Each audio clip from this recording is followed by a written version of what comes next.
श्रोता बंधु प्रभु श्रीख्रीष्ट पवित्र नाम आपण को शुभेच्छा।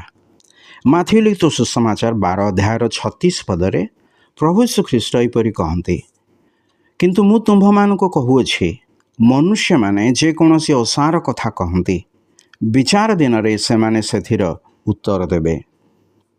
यही शब्द गुड़िक आमर कथा बा वाक्यर शक्ति और ताहार परिणाम संबंध रे चिंता करने को आमको बाध्य करे। आमे प्रायतः भावी नेउ जे आमे जहाँ किछि कहू ताहा वायुरे चालित होई उड़ी जाए, किंतु ईश्वरंक दृष्टि रे तद्रूप हुए नाही। आमर कथा आमर हृदयर अवस्था को दर्शाए। आमे कि अन्य मानंको उत्साहित करू ना सेमानकर समालोचना करू, आमे सत्य कहू ना मिथ्या मध्य कहू। प्रभु श्रीख्रीष्ट कहती जे आमर प्रत्येक कथार गुरुत्व रही अछि।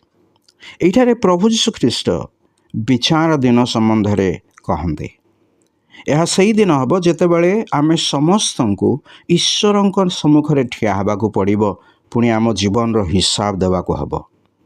पठित वाक्य अनुसार आमर कथा मध्य से विचार रे स्थान पाइबो। यह वास्तव रे एक गुरु गंभीर चेतना बाणी अटे। जदि आमर कथा एते गुरुत्वपूर्ण, तेबे आमर चिंता और कार्यगुड़िक आउ केते गुरुत्वपूर्ण न हबो। आमे जानू जे आमे समस्ते असार क्षतिजनक कथा चिंता करू बा कही थाओ बा करी थाओ, तेबे से विचाररू निजको रक्षा करने आमे किछि करि पारिबा नाही। आमर कथा गुड़ी को पुनर्बार ग्रहण करि न पारू।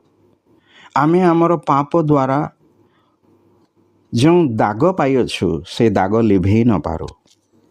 मात्र प्रेममय ईश्वर आमको यही विचार रक्षा करने निमंते पथ प्रस्तुत कले।